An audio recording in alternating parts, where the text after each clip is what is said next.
Happy New Year, jerks! Today on Ian vs. Daddybones, we're talking about Trapjaw. Oh boy, kids, we're gonna have fun today! Yay! Hey! Alright! How is everyone doing tonight? Welcome back, jerks! Happy New Year! It's another exciting episode of Ian vs. Daddybones. I am Ian Daddybones, and today on the show, we are going to be talking about my favorite Masters of the Universe character ever, Trapjaw. But before we get started on the show, I have one New Year's resolution. And that New Year's resolution, like Rita Repulsa, I want to make my monster grow! And I need your help. I'm trying to build this brand, and I'm trying to grow it. I need you to head on over to the YouTube channel. Subscribe, smash that share button, click that like button, hit that bell notification.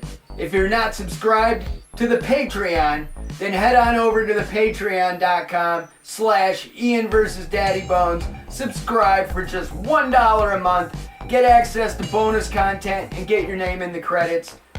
And you can do your part to help me build the brand and level up throughout this year, because we were off to a wonderful start last year when I started the Patreon. So I want to say welcome back to my returning subscribers. I love y'all, I appreciate y'all, and you were doing your part to help us build the brand, and we are truly grateful and thankful. But today on the show, I've been waiting for this one, because this is my favorite character of the entire brand, and I wanted to do it right.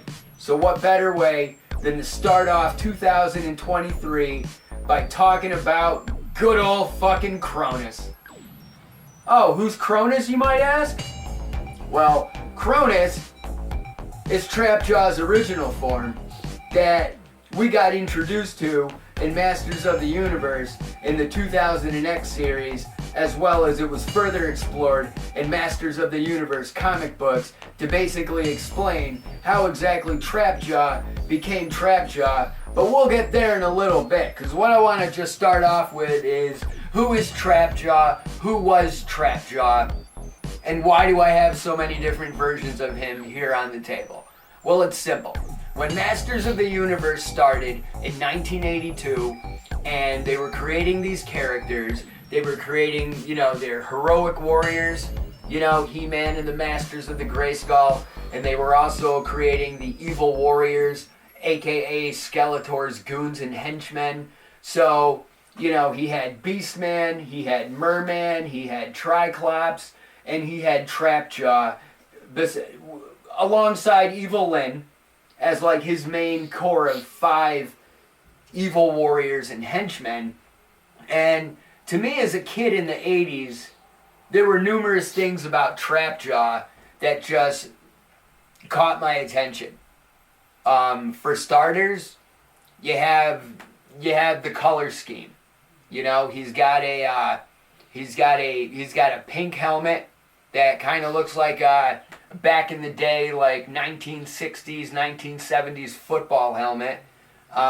He's got his pink metal jaw. He has his lime green skin tone on his face, but he also has the blue skin tone on his body. You know what I mean?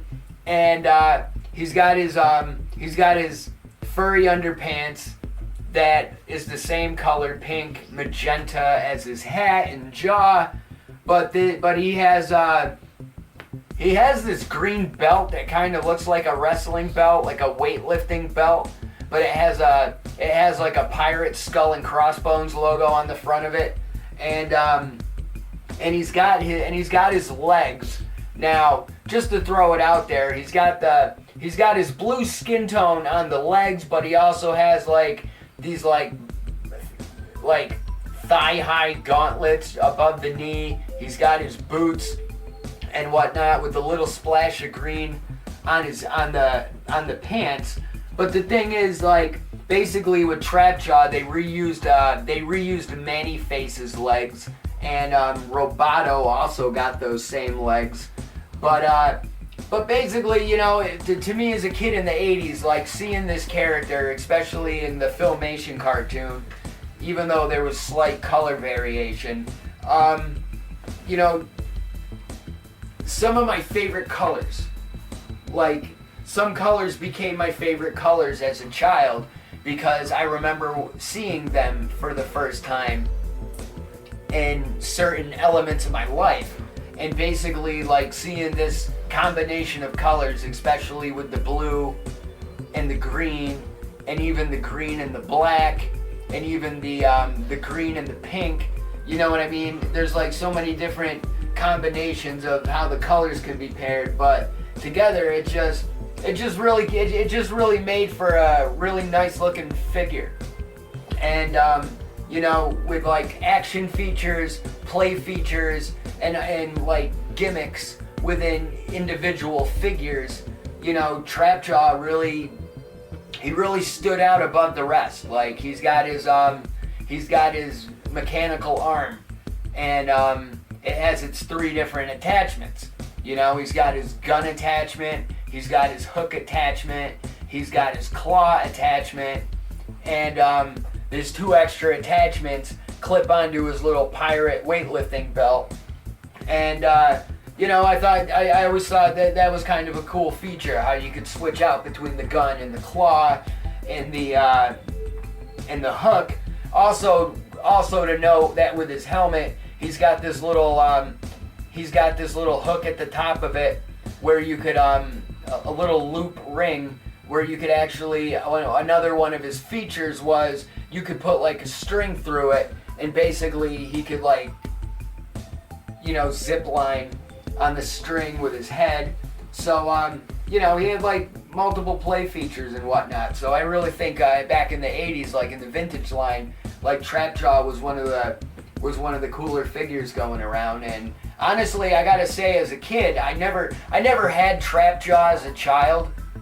Trapjaw was always one of those figures that I remember going with my grandparents and going to garage sales and seeing like kids selling their Masters of the Universe figures that they like either broke, no longer had the accessories and pieces for, and Trapjaw was always one of those mixed box, you know, of like, you know, there's like a lot of figures, and inside that box of figures, you know, there would happen to be a Trapjaw, but he doesn't have his belt. He doesn't have his extra accessories. You know, there's been times where I've seen a Trapjaw with nothing at all, and it's like, what's the point of even buying him if I'm going to spend more time hunting down his accessories and missing parts to complete the figure? Because in that case, I would be better off just going back on the hunt looking for a complete Trapjaw. So I never had him as a kid, but I did have Roboto as a kid, and with Roboto having the swappable arm attachments as well, you know, Roboto was kind of like, you know, an imitation, not an imitation knockoff of Trapjaw, but with your imagination, if you had 2 Robotos, you could always pretend one of them was Trapjaw. And I'm not saying I did that, but you know, it could have been done. And you know, he was just one of those characters that I really loved when I was a kid. Always wanted, never got Trapjaw, and when it came to Masters of the Universe Origins with the modern line, you know, obtaining Trapjaw as an adult became an adventure in itself. And then over the course of the Origins line, they actually wound up releasing another variant of Trapjaw. And the irony of that was I was able to purchase and find the Trapjaw variant mint on card before I was able to actually find a Trapjaw mint on card from Wave 2 of the Origins line. But going back to where it all began, you know, all classic characters, and especially when it comes to Masters of the Universe, like in the 80s, when everything was new, you know, and we were all experiencing Masters of the Universe for the first time, in real time, as it was happening, living in the moment. You know, what we got was what we got. We got the action figures, that's what we got. The mini comics, told us stories and adventures, but they only had so much information in the beginning to go off. Especially when you look at the process of going from Mattel employees having a meeting, inter-office memos, drawing board, prototypes, approved models, going into production, final production, releasing the product at retail. You know, there's so many steps to creating an action figure, and I'm learning all about that process as I collect toys. So I know what I'm talking about when I go into research and do these videos. But it's like with Masters of the Universe, it's very crystal clear in the beginning how some elements of the production went ahead while other departments were still trying to catch up. Like a good example of that would be cross-sell artwork not lining up with the final figure. Like the final Merman figure did not look like the cross-sale art on the back of the packaging showing you that Merman was a figure you could buy in stores. They had two completely different faces, and there was additional deco that was not on the final character. And another example of that would be the mini comics that came with the original action figures. The mini comics would sometimes portray the characters in either the wrong colors or the characters wearing a completely different outfit. Two examples of this would be Skeletor's two main villains, one of which was Triclops, who was wearing a similar outfit, but it was in different colors in the mini comic that came with Triclops, and in Trapjaw's mini comic, Trapjaw looks completely different, which is why there's a variant Trapjaw action figure, because this Trapjaw action figure is from the recent Masters of the Universe Origins Wave 10. And this Trapjaw, as you can see, he's not blue-skinned, he's not green-faced like the original Trapjaw. He's got yellow skin from head to toe. He's not wearing the black and green long pants. He's wearing the furry pants like He-Man and Skeletor, and his furry pants are actually like it's not red, but it's like a dark maroon. So it's like black and dark maroon striped furry pants, and he's got his boots that have like the white wrapping on the outside, and where everything that's black on Trapjaw, like his mechanical arm, his weapons, and his accessories, everything's in silver on this Trapjaw, and even his metal jaw itself is actually silver plastic. And I gotta say, this one's growing on me.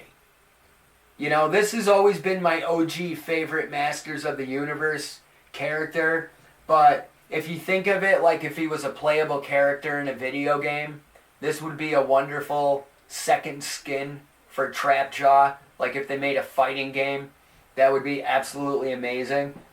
And that's actually one of my biggest Masters of the Universe fantasies, and I'm just going to talk about that real quick on the show. If I could have a wish for a video game, because Masters of the Universe, He-Man, never got a decent, proper video game. Like, yeah, there's been a couple games that you could download on, like, iPhone and Android.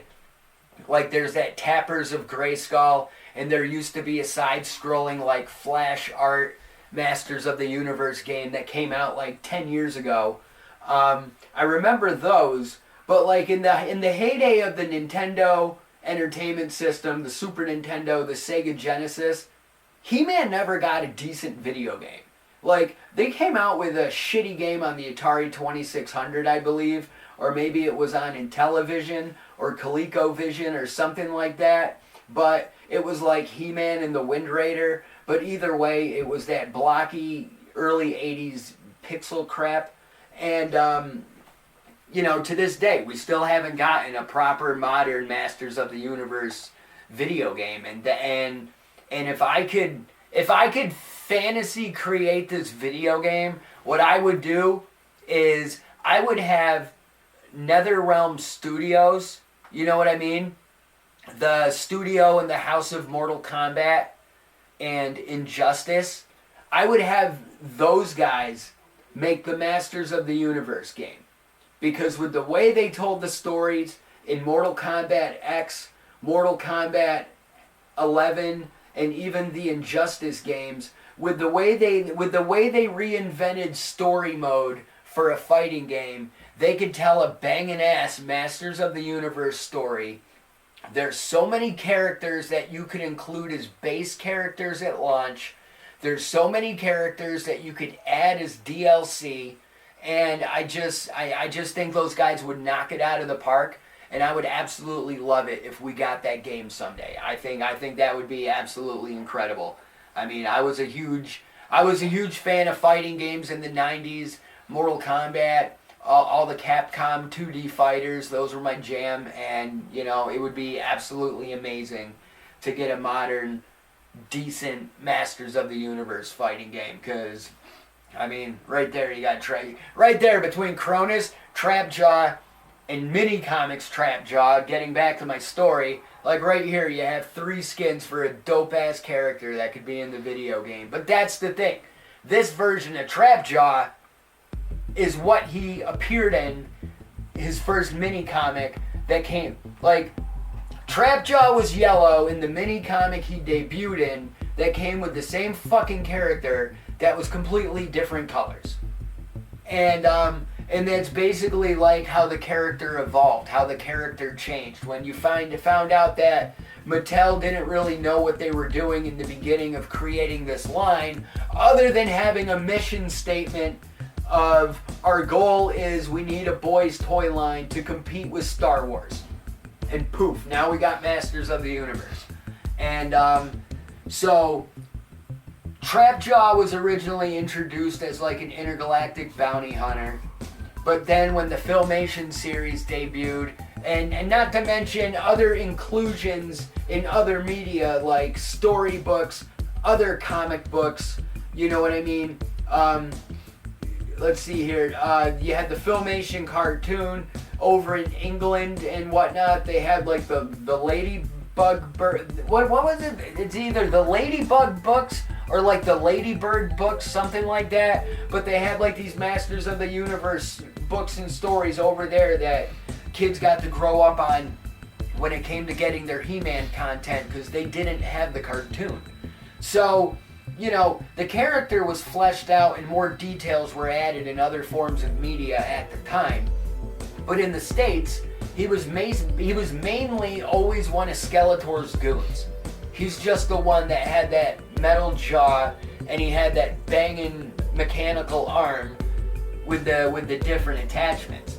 And, you know, real quick, just speaking about the metal jaw and the mechanical arm and the accessories, Trapjaw is another example of Mattel going back to the well and reusing old ideas from other toy lines, especially when it was an idea that never got to fully make its way to stores. Because basically, and I've mentioned this previous on the show, whether it was, you know, coming up with the prototype He-Man figure, using a Big Jim doll with some modeling clay and whatnot, but Battle Cat and Panther are also the reused Tiger molds from the Big Jim line. But at the end of the Big Jim line, the Big Jim toy line was doing this, I believe, I think it was a toy line expansion where Big Jim was a spy. So they had this whole storyline where there was you know, you had Big Jim and then you had his nemesis. They were basically just trying to rip off James Bond and doing it with Big Jim. So they had this character that was gonna come out, and the character wound up being unreleased. And I believe I may be wrong, so I'll admit that before I go forward. I don't believe the character was ever released, but he may have gotten released in like Italy or somewhere over there. I believe he did get a release, but he did not get an official release. So it's one of those things where I believe somebody owns the prototype model. Somebody may have one of these figures, or I may be wrong completely, and nobody has one of these figures, and he only exists in pictures. But what I'm getting at, to finally get it out, is the character's name was Iron Jaw. And Iron Jaw was like, you know, he was just like a white-skinned, goon-looking motherfucker who had a metal jaw, and he had a mechanical right arm that had different attachments, like a claw or a hook or a gun. And that was supposed to be one of the new Big Jim figures that was coming out, and it never wound up getting released. And with it not getting released, you know, that idea, that conception, the creation of everything involved with that character, like, was put on a shelf until the time was right. So when they were coming out with ideas for Masters of the Universe characters, especially when it came to creating villains, somebody was like, hey, what about that concept we came up with for that Iron Jaw guy that we never put out for Big Jim? What if we give this guy the Iron Jaw and the mechanical arm? And that's what they did. So basically, Iron Jaw from the Big Jim line 100% totally has survived and lived on for the past 40 years in the form of Trap Jaw.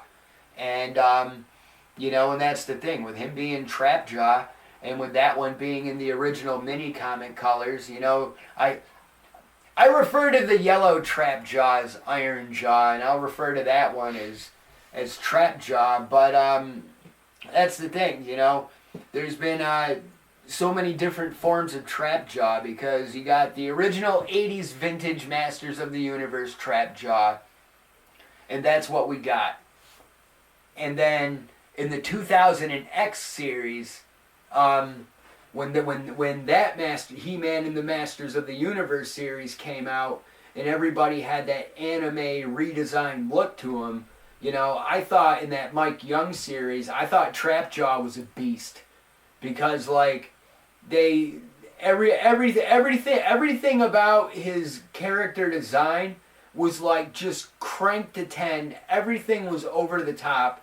Like, his mechanical arm was like fucking huge, and he could basically transform and turn it into like whatever he needs it to be. And it was also in that 2000X series that I actually got my first glimpse of Cronus, and that's who this is. And basically, as I move my land shark out of the way, I figured at my house with my stuff, I've been keeping my Cronus figure chilling in the land shark, because I'm not gonna lie, I think at one point, here, that's not gonna work. I'll stand him up right there. At one point, here, fix your fucking legs, my guy. There he goes. Alright. At one point, this character was like one of my must grabs for the Origins line. And then once I bought him and realized how goofy he fucking looks just standing on the shelf, like, I honestly think this is one of the worst characters in the Masters of the Universe Origins line. I mean, good intention, bad idea. Like, because basically, this is Cronus. Not drawn Cronus from the ECW tag team, the Eliminators. I'm talking Cronus from Eternia. Cronus, this is Trap Jaw before he became Trap Jaw. Because that's the cool thing that I find fascinating with this line. how I got the stories 40 years ago when I was a kid, but then when I'm in my 20s, more information got added to the stories, everything got fleshed out a little more, and then an additional 20 years has passed since then, and now more information has been added to backstories, origins, stories have been retold, stories have been rebooted, to now there's like a Masters of the Universe multiverse where there's different versions of different characters, and some things happen this way in a universe, while some things happen another way in another universe. But as time went on and more information was given, created, added, and the stories were further fleshed out over the years, Trapjaw got an origin story, and to the best of my knowledge, his origin story started in the 2000X series and then later carried over to Classics, the Masters of the Universe Classics line. Then you also have additional comic books that have come out over the years that were published by DC Comics that tell additional stories and even changed the origin of Cronus. But basically, Cronus is a smuggler, a thief, an Eternia. Now, a lot of the characters are getting origins, which is great because they fleshed out Evelyn's origin and backstory. They fleshed out Skeletor's backstory and have included and even told the story of Keldor, which never got a chance to be told in the 80s, even though they alluded to it. They just never got a chance to fully tell and explore that story in the 80s because the toy line collapsed. But basically, when Keldor was Keldor, and he had his gang of evil warriors before he became Skeletor, like, he had Beastman, he had Triclops, he had Evelyn, and he also had Cronus. Because in the pilot episode of the 2000X series, when they show what happens to Keldor, when he gets hit in the face with the acid, and Randor is trying to arrest him for his crimes, that's when Beastman swoops in with the save. He's on a flying beast. He grabs Keldor, and they go to escape. But then the camera cuts, and you see Cronus for a split second. He's yelling out to the rest of the evil warriors, "Retreat!" And that's like the only speck you see of Cronus in that first episode. But like, basically, he was one of Skeletor's goons before he was Skeletor. A lot of the evil warriors kind of doubted him and looked at him as weak, including Cronus. So Cronus was planning a mutiny. He was planning to double-cross Keldor or Skeletor, and basically he got his ass kicked. Keldor unleashed his true power of Skeletor for the first time when kicking the shit out of Cronus. Like, he blew his fucking arm off. He shattered his fucking jaw completely. Left him for fucking dead. Basically told Triclops, "Clean up my mess." Triclops grabbed what was left of Cronus, dragged him back to his workshop, and it was Triclops who rebuilt Trapjaw like Frankenstein and kept him alive, and he's been Trapjaw ever since. Now, there's another origin that happens in the comic books, the more modern comic books. I'm talking like 2012, 2013 DC Comics Masters of the Universe. There was an origins for Trapjaw that was different, where Trapjaw's injuries were actually caused by an explosion that was caused by He-Man, who was trying to stop a robbery that Cronus was a part of and involved in, and Cronus happened to be the casualty of that explosion, which wound up blowing off his arm and the lower half of his jaw completely. And it was Cronus who like crawled his way back to his workshop. And at that point, it's kind of a little confusing, but not really. But basically, he goes to like pull himself up or something, and he winds up freeing a bunch of nanobots that completely cover him, and these nanobots like start doing their nanobot thing and like reforming his jaw and reforming his arm and his weaponized, you know, arm mechanics and his new features and shit. And I don't know, honestly, I think that origin kind of sucks. I kind of like the whole Skeletor unleashes his full power, kicks the shit out of him, tells Triclops to clean it up, and Triclops just Frankensteins himself together a new goon for Skeletor. Like, that's just fucking awesome. But that's it, man. Like, I don't know. Like, I gotta say that with the Cronus figure in the Origins line, he was actually available in a 2-pack that I bought at Target. Now, according to the internet, the Origins of Evil 2-pack, which included Cronus, but it also included a Keldor figure. Now, the cool thing about that is, with this 2-pack, you got, for the first time ever, you got a Keldor action figure in the Origins line, and for the first time ever, you got a Cronus figure in the Origins line. Now, with the Keldor figure, I mean, he, very similar to the Skeletor figure, with slight differences. Keldor's wearing boots. Keldor comes with a soft goods plastic cloak. Keldor's wearing Skeletor's armor, but there's like an added green paint deco to like the bat on the front of it. And then Keldor also comes with the power sword that's in like a translucent, or it's not translucent, but it's like a purple and green power sword. And he also comes with Skeletor's Havoc Staff that's like purple, except it's like got the green ram's head at the top of it.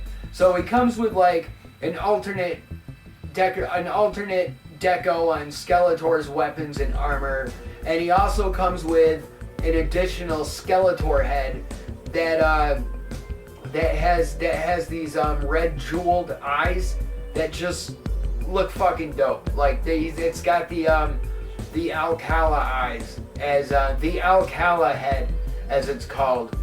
Alfredo Alcala. He's one of the most famous Masters of the Universe artists that basically is responsible for like some of the earliest official Masters of the Universe art. Like his design of He-Man's power sword is legendary. Like the way he drew He-Man and Skeletor in like early storybooks and whatnot, and just like I said, official art that was available for licensing and merchandising. Like he created some of this classic art for this line and brand, and you know, you got the Alcala head with the faces of evil, I believe, I keep screwing it up. It's either Origins of Evil or Faces of Evil, but either way, it's the Keldor Cronus 2-pack. So you're able to friggin' choose whether or not you want the Keldor figure, or if you want to pop his head off and pop the other Skeletor head on and have a different version of Skeletor that looks more regal and royal with the cape and the boots. You know what I mean? Instead of Skeletor having like the monster feet and shit. And it's just fucking dope.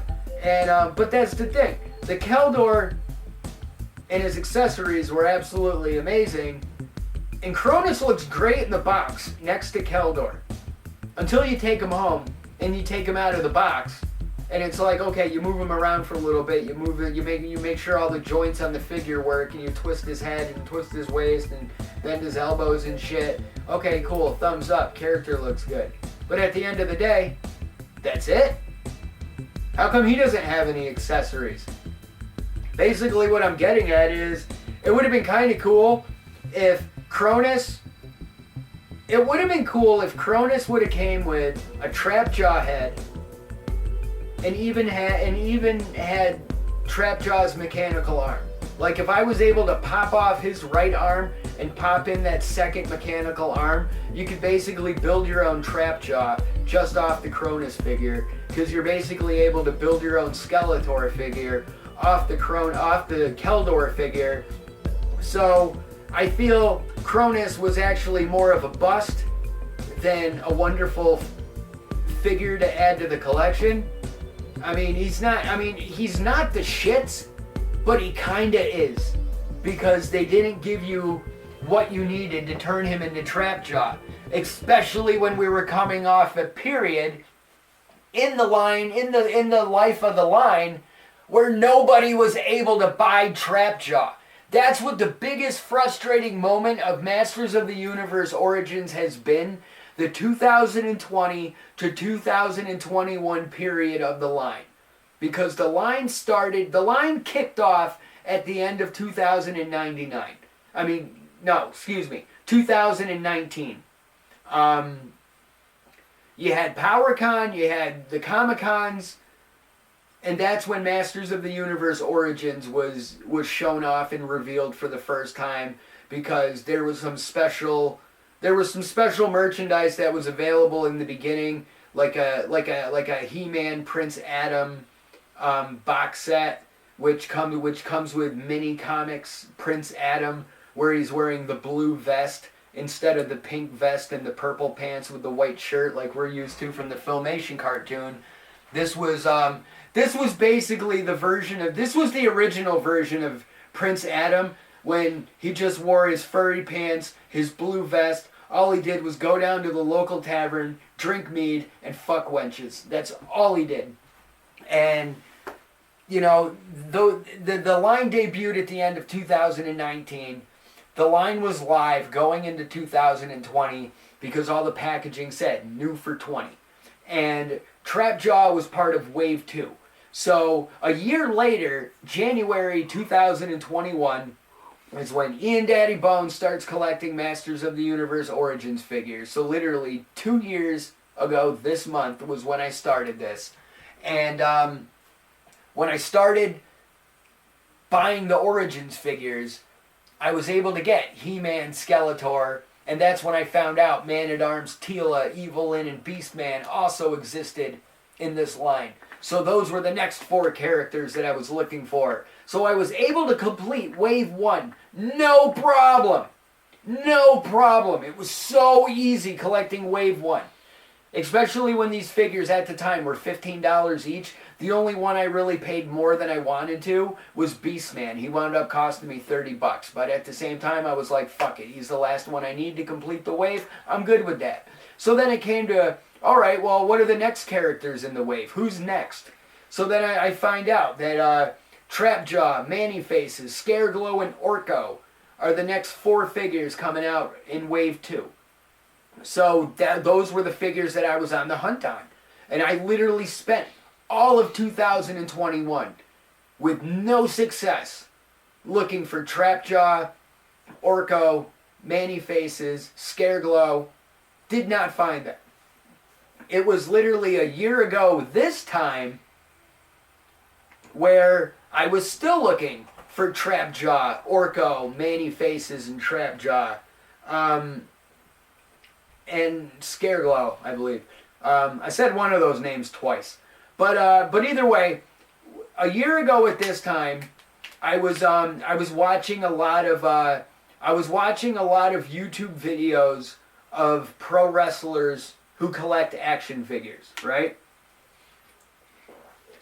Like, I was watching the Major Wrestling Figures podcast.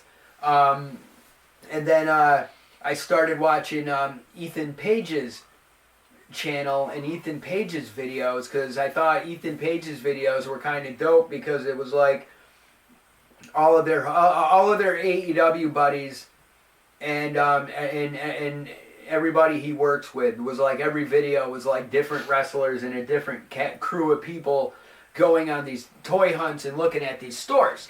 So I started watching those, and I was binge watching them, subscribed to his channel and whatnot. See, it's not that hard. You just click the fucking button and poof, you're subscribed.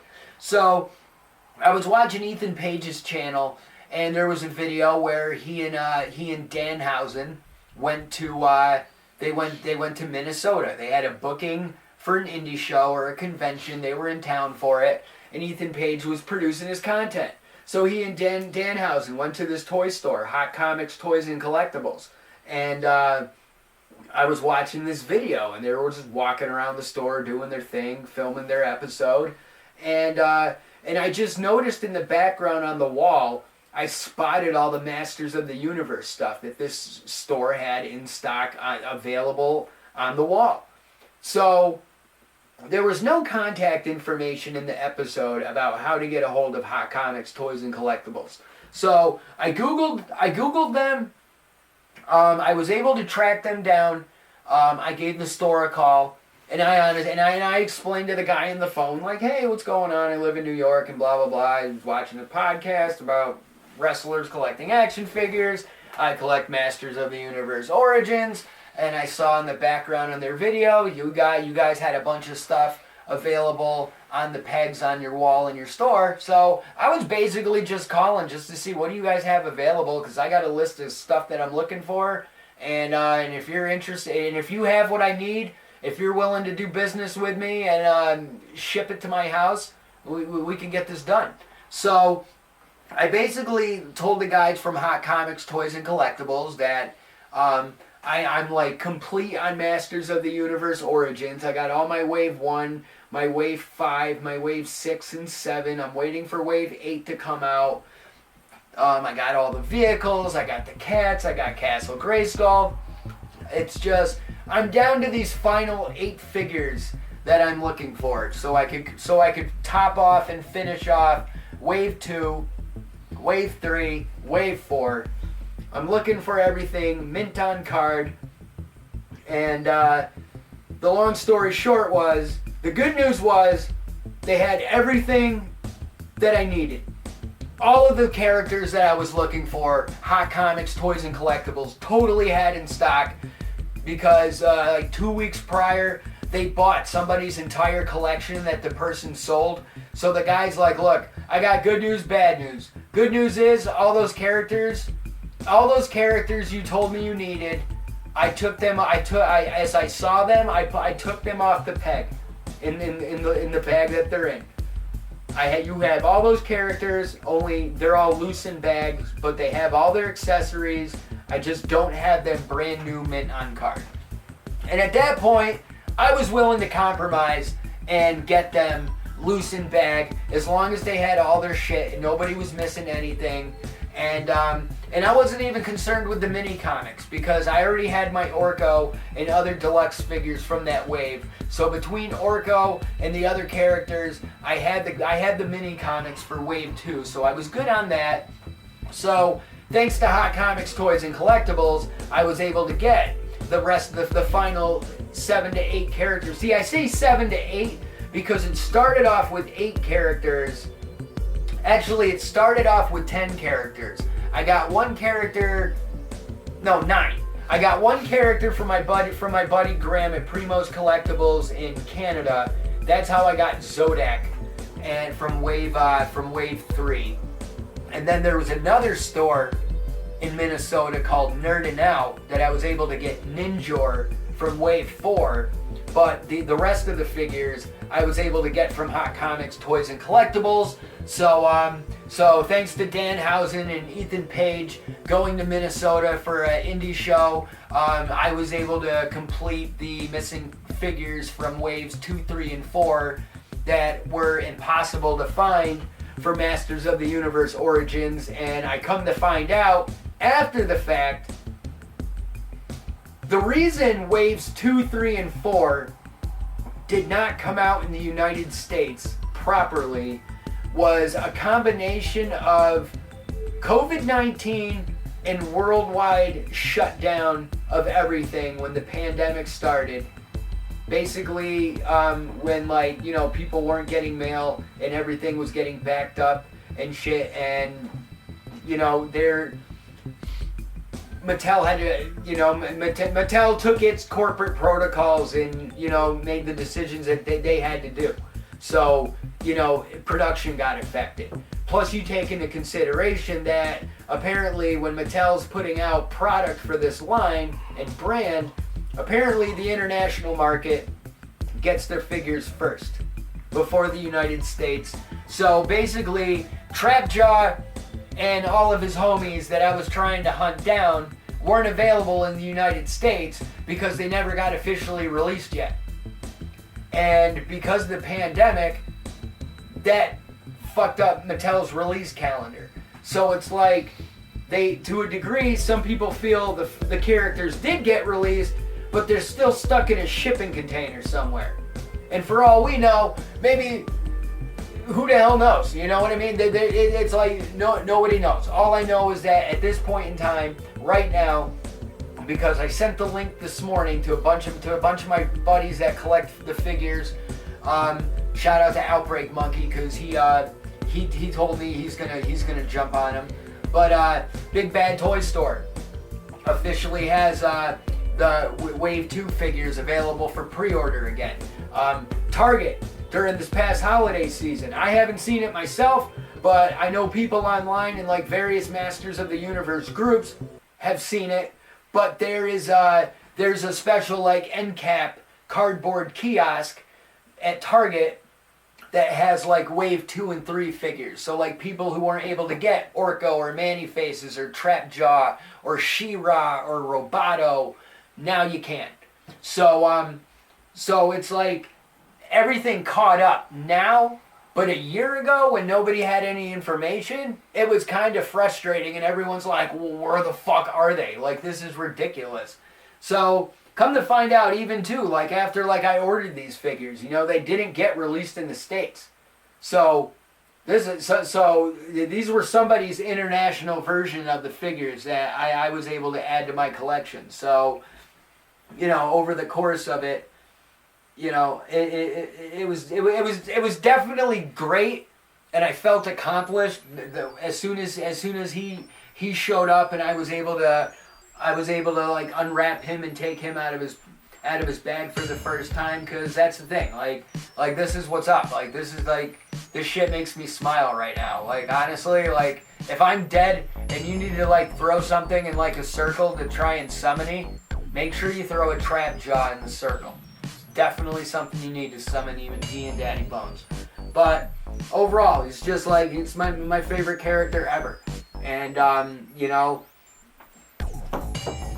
this design, classic. I mean, granted, there's a little tweak. There's a couple minor tweaks and differences between the 80s vintage Trapjaw and this Trapjaw. Basically, from what I understand, I guess the 80s Trapjaw had eyebrows, and this one doesn't have eyebrows. And it is what it is. It's kind of like Stone Cold Steve Austin figures. You can always tell the weird ones because Stone Cold Steve Austin didn't have eyebrows, but you could always tell the fucked up figures when they put eyebrows on Stone Cold Steve Austin. And it's actually funny that I mentioned Stone Cold Steve Austin right now, because honestly, the one thing I think's interesting about the mini comics version of Trapjaw having the silver jaw, the silver arm, the silver mechanical arm, and his attachments is, in the Masters of the WWE universe, one of the final figures that they released in one of the final waves was a Stone Cold Steve Austin variant, where it was a Trapjaw Steve Austin, because it was Stone Cold Steve Austin with the silver Trapjaw, and it was Steve Austin with a mechanical arm, because the bionic redneck. So that's basically why they did a second Stone Cold Steve Austin with Trapjaw shit. So You got a Trap Jaw version of Stone Cold Steve Austin. You got 2 versions of Trap Jaw in the Origins line. Well, 3 versions if you count Cronus, but honestly, Cronus fucking sucks. I mean, he comes with a gun. That's about it. But, I mean, basically fart in church. Major letdown. Wasn't really feeling the fact that Cronus, I wasn't really feeling the fact after the fact. You know what I mean? Like, he looked better in the packaging, not opened, than when you take him out and you're just like, God, this figure fucking sucks. Like, they could have done such a better job of that. But I am clearing the table at the moment because I am getting ready to do something that I've been looking forward to for a while now. And that is, I am going to unbox. But I have been looking forward to opening this guy for a while now. The Masters of the Universe, Masterverse, Revelations, Trap Jaw. Now, before I get into him, I do want to say that, you know, before I cleared the table, I was talking about the different versions of Trap Jaw that exist within the Origins line. But I was also talking about a moment ago that as the line evolved, you had the 2000X series, so you had that anime-looking redesign of Trap Jaw that just looked super fucking badass. Like, to me, that was like the best version of Trap Jaw I've ever seen in my life.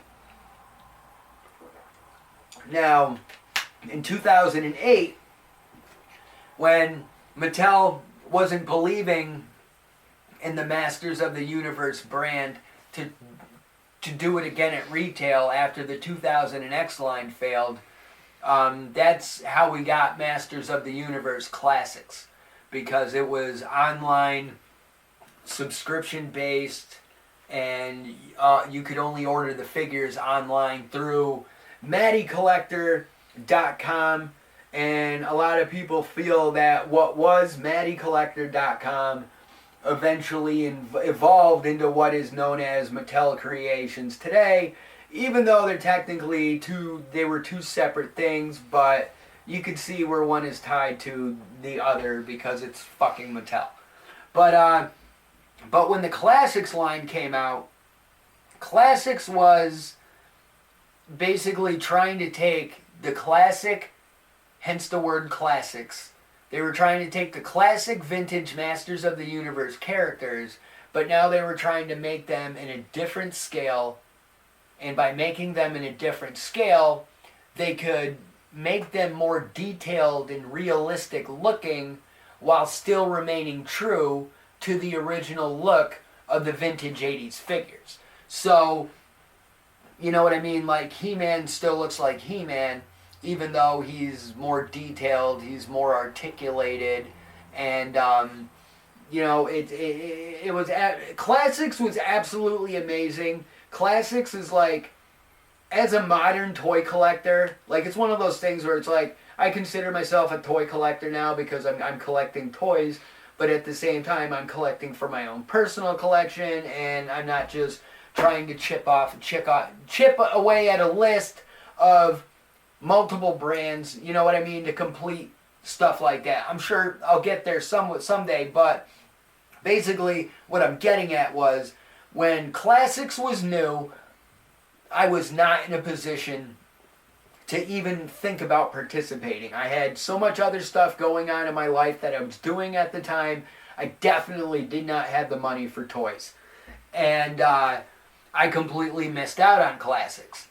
And by missing out on Classics, I mean, I didn't get to buy a single one, add anything, put anything on a shelf, but I was aware of it the entire time because of the internet, social media,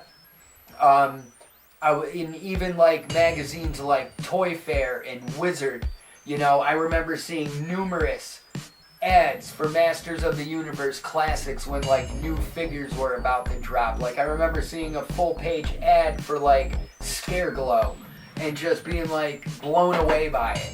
And you know, and I remember when I first saw the Classics version of Trap Jaw, I just thought he looked so incredible and sick that, oh my god, I would love to have that fucking Trap Jaw figure. Never got it.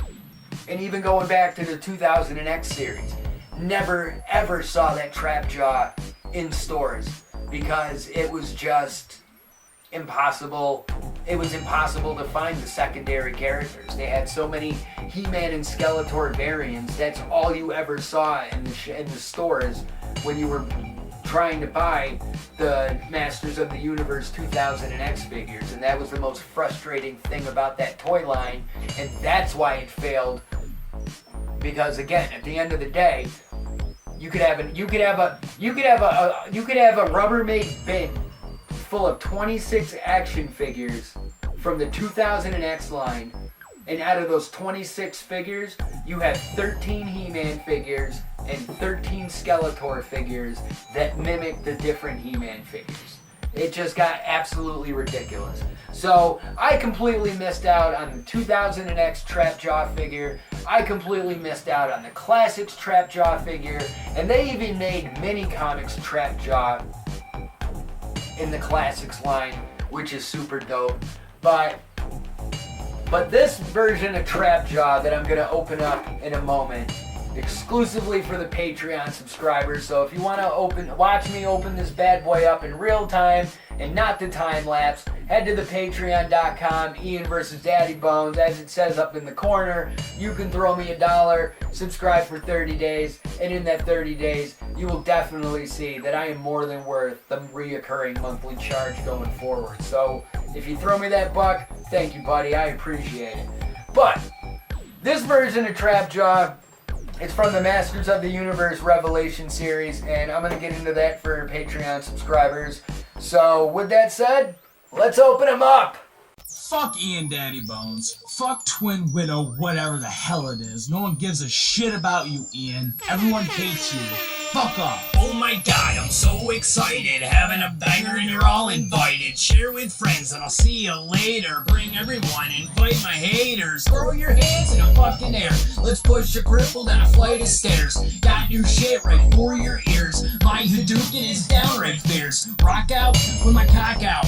Jump around, I got your shout outs. I'm Daddybones, no need to panic. Talking riddles like a schizophrenic. 24/7, I got the party. Roofie-roos and whoop-de-doos. Retarded fools with attitudes. Bro, everything's mixed with Bacardi. Glow stick black like tons of bubbles. Titties on bitches, nothing but trouble. Got my pills, ain't no quitter. Pop that shit, here comes my glitter. Not a dancer, I got no skills. Bobbing my head and standing still. Tons of bitches, ravers, goths. Down the fuck and get your salad tossed. It's the greatest thing that you ever saw. Put your hands in the air for a party.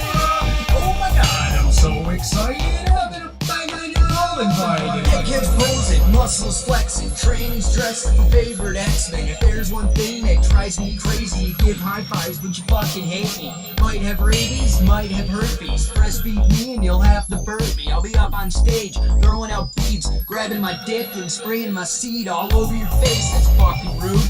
Raise it up and show your boobs. Dance around and go friggin' nuts. Just b-boy stance and light your blunts. Don't be a cunt. Tuck your chain, don't start no shit. Use your brain, it's all a game. Let's play some Yahtzee. Eat Tide Pods and punch a Nazi. Not a dancer, I got no skills. Bobbing my head and standing still. Tons of bitches, ravers, goths. Down the fuck and get your salad tossed. It's the greatest thing that you ever saw. Put your hands in the air for a party. Oh my god, I'm so excited. Having a bang on your all invited. Alright, we are back. As you can see, I have freed Trapjaw from his plastic and cardboard prison. He is now free to be added to the collection if he could fucking stand. I mean, he's been in the box. His legs don't work that well.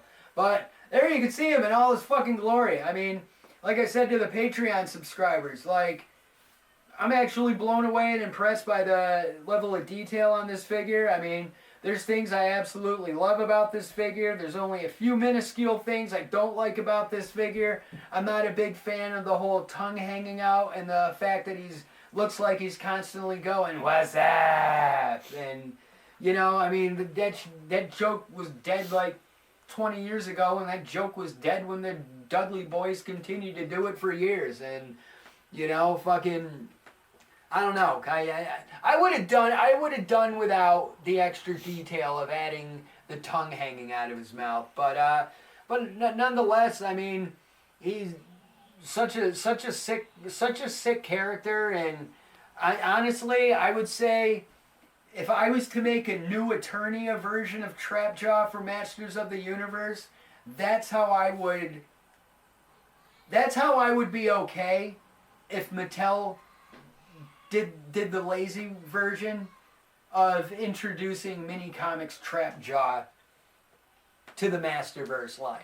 You know what I mean? Like, this is the Trapjaw that we know and love, but the Trapjaw that evolved from the original Iron Jaw that debuted in the mini comics is the mini comics Trapjaw, the yellow body variant, and I think that would look pretty cool with the 30 points of articulation if he got a version in the Masterverse line. But I'm gonna wrap up the show shortly, but that's basically what has me thinking. Like, here we are in January, it's the start of a new year.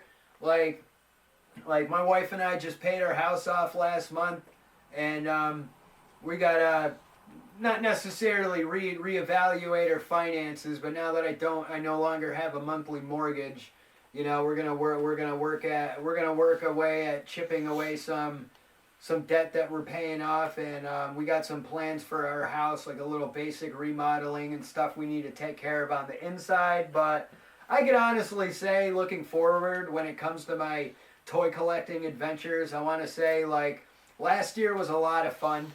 Last year was so much fun with the toy collecting, because with everything about toy collecting last year inspired me and motivated me to start doing another podcast again. And now we're 11 episodes into Ian versus Daddybones, and there's so much shit for me to look forward to this year, to not only adding to my personal collection, but there's so much shit coming out this year that I can't wait for it to drop. I can't wait to acquire it. I can't wait to film content. Like, we got fucking Snake Mountain coming out this year for Origins.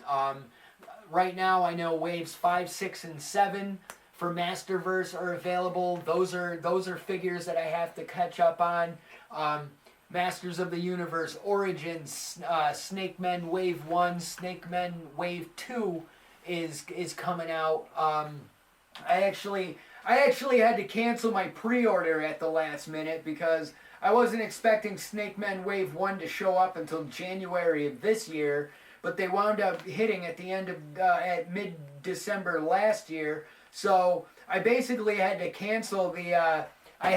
I got the email saying that my Snake Men Wave 1 figures were going to be arriving soon, and I kind of had to cancel them before they hit, because I needed to make the first Eternia payment, so that didn't get fucked up. So yeah, that's another thing too. I'm still on the path to Eternia. We're rolling into January. I got my second Eternia payment due next week, and I already got the money set aside for that. So ball is definitely continuing to roll on Project Eternia, and I got so much shit on deck that I plan on doing this year for Ian versus Daddybones. And I mean, I even have other ideas, and I'm really contemplating bringing back the Original Geeks podcast. But in order for the Original Geeks podcast to come back, one of my goals that I'm publicly making clear, I need 50 Patreon subscribers a month in order for me to bring back the Original Geeks podcast. Because it's going to take some extra time. I need to update some equipment, update some microphones. I need to update some additional gear, and I need my supporters and I need my audience to help me out with that. So if you could throw me a buck, Chuck, head on over to the Patreon, Ian versus Daddybones. If you don't want to subscribe to the Patreon, head on over to the storefront tier, Ian versus Daddybones. You could buy a t-shirt. If you still don't want to contribute any cash, that's okay. All you need to do is go to the YouTube channel, Ian versus Daddybones. Subscribe for free, hit the share button for free, click the like button for free. Either way, you're helping me build the brand stand, and I totally fucking appreciate that. So until next time, I am Ian Daddybones. This has been Ian versus Daddybones. And you know what? Happy New Year, Pete!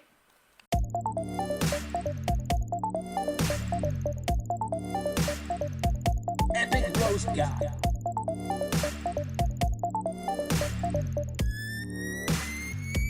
Epic roast guy.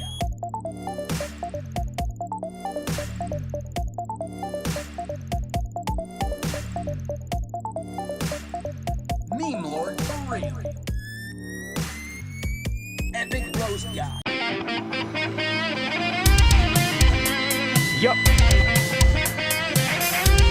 Yeah. Yup. Yeah. Yup. Yeah. Yup. Yeah. Yup.